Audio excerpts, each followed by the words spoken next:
Hey guys, Majeffries here, and welcome to episode 17 of my FIFA 13 Barnet career. Now this episode, maybe not, I'm thinking it's going to be my last ever episode on FIFA 13. The reason being, unless you've been under a rock for the last 2 weeks, you'll realise that FIFA 14 has come out. And I've already started filming some episodes of that for you guys, more to be revealed later. In the meantime, I thought I'll try and wrap up my Barnet career as best as I could. Ideally, I wanted to get to the end of the season, but sadly, I guess time was against me. I've had a few other commitments that I've had to do, which means I haven't been able to play as much as I'd have liked. So yeah, I thought I would go out in style, and by that I mean we have a home tie against Newcastle United in the Capital One Cup. This may not mean as much to you guys as it does to me. Newcastle are my boyhood team. I've supported them all my life. We'll leave the banter out of it. Let's just say I'm a Newcastle fan. I always have been. I always will be. So, I wanted to end in style, and I thought the best way to do it would be to knock out a Premier League team in the Capital One Cup. However, as you can see, we've jumped forward to 19 minutes already. I had a very slow start in this game. It took me a while to just get the ball under control, and then it took even longer for the first chance of the game, which is this one here from Lascelles.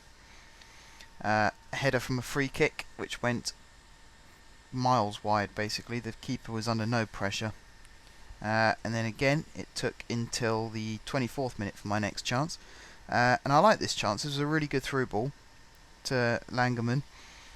He just needed to do more with it. It was a poor cross. Elliott, that was one of the easiest catches he'll ever make in his career, really, which is a shame. I think if Langerman had a bit more pace and a bit more strength, we could have made more of that chance. But then suddenly something clicked. I don't know whether it's just the beginning of the match, my players were a bit edgy, and then suddenly they started coming into it a bit more, but we started having more and more chances, and you can see we've got a few here, consecutive chances. This is Payne on the ball. I'm really impressed with Payne, actually. I hope he appears on FIFA 14 as well, because I really like his style of play. He's a really good number 9, holds the ball up well, scores lots of goals, as you'll see a little bit later on. It shows the number of goals he's scored for me.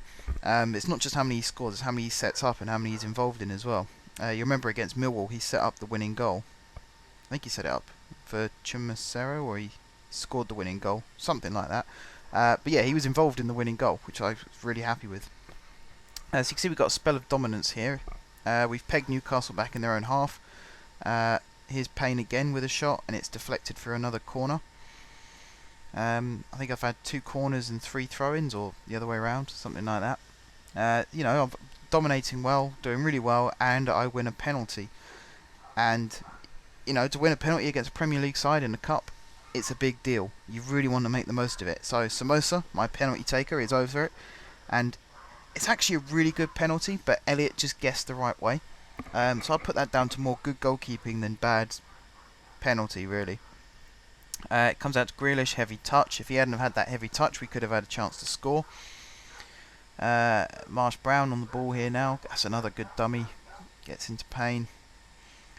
That wasn't where I aimed that pass, but we do win another throw-in from it. So there you go. 8 goals from Payne in the season, which, considering we're not even halfway through the season, that's not a bad return. So yeah, like I said, I hope Payne's in FIFA 14, and another player I hope is a Zog, because I've been really impressed with those two, and I definitely want to carry them on in my career for as long as I can. So if they're in FIFA 14, I'll sign them up straight away. This is a good ball from Micah, and there's that man again, Tim Payne.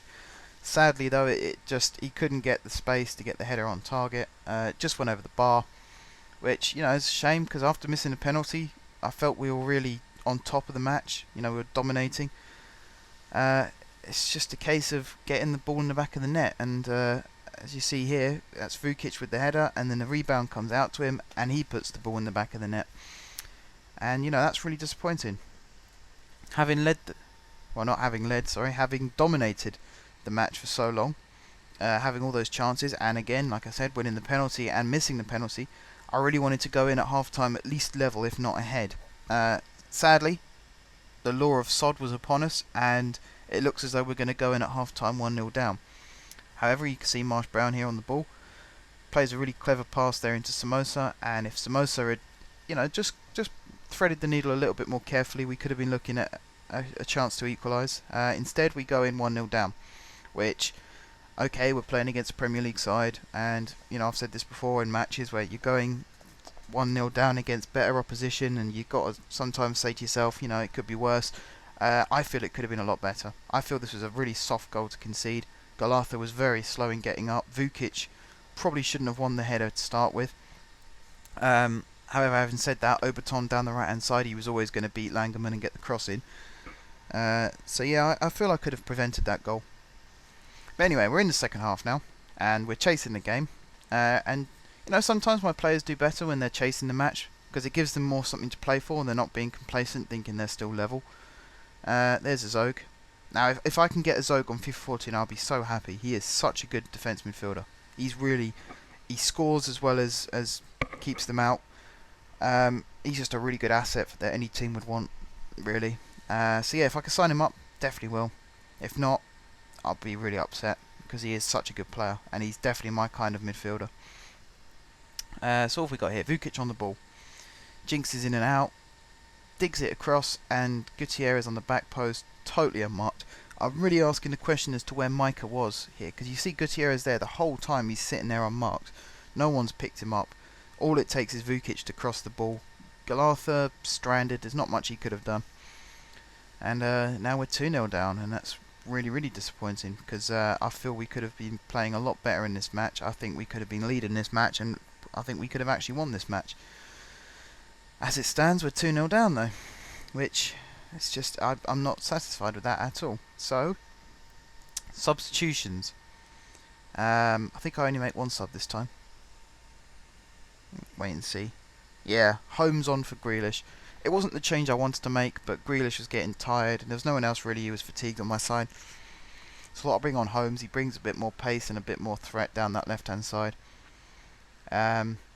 Langerman's always going to get done by Oberton, so I'm hoping that Holmes will come back and help out a bit more. Here's Samosa running into the box, and Yanga and B were good defending by him. If he hadn't have got his foot in there, I probably would have had a shot away. Maybe he would have scored from it. That was a poor pass, giving the ball to Oberton. Tavernier down this right hand side as well, he's also quite fast. But Lascelles there with good covering. So we've got Ntoko into Samosa, and that's a really good ball. And again, look, it's a Zog. That man's made the run forward. And he just needed that little extra yard of space to get that shot away. More good defending from Newcastle, though. And the least said about that cross from Langerman, the better. That's really poor when you're chasing the game. Yeah, Newcastle bring on Ben Arthur, and at this point I'm really worried because, again, that being a Newcastle fan, I know exactly what Ben Arthur can do. So I respond by making substitutions of my own. Sorry for the jumps here, by the way, guys. I'm trying to cut the matches down so that they're as short as possible. So obviously there will be some jumps as I go through. Anyway, Lecointe and Nurse come on. Marsh Brown and Payne go off. So I'll be playing Nurse on the right and Lecointe up top. Lecointe's another player actually I wouldn't mind seeing in FIFA 14. And Toko, I could probably do without. He's making a lot of clumsy mistakes. That's a penalty he's given away. Now Galartha, I think I've saved penalties before. I think I saved one against York, and he so nearly got his hands on that one, but Sissoko put it right in that top corner. That's actually a really good penalty from Moussa Sissoko. It really wasn't much Grealish. Really wasn't much Galartha could do about that one. Right up in that top corner. So now I'm 3-0 down with 11 minutes to go. I do tend to play with a never say die attitude though, so I always play to the final whistle. I try and get at least a consolation goal, which is what I'm trying to do here. That was poor from Lecointe, showed far too much of the ball to the defender there. So we've got Holmes on the ball. Again, I like to get Holmes on his right foot because he is right-footed, so I wouldn't have minded being able to cut inside there and get a better cross in. That was a poor header from Lascelles. He wasn't exactly unchallenged, but I think he could have got the header on target at least. That was a poor header as well. He had 3 or 4 of his teammates to look for, and he headed it straight to a Newcastle player, and you see the threats on. Chumacero's tracking back though. He's another good player. Another player I'd like to see on FIFA 14. I haven't.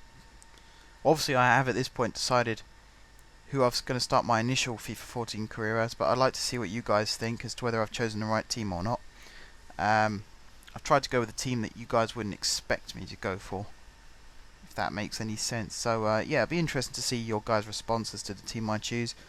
You know, I've had no negative criticism about choosing Barnet, so hopefully my FIFA 14 team will be just as accepted and more successful. You know, aiming to do a cup run and aiming to do a league campaign and try and win the league, at least get promoted and see how far I can go, because the overall goal is to try and get a lower league team into the Premier League and above. So if I manage to do that on FIFA 14, then brilliant.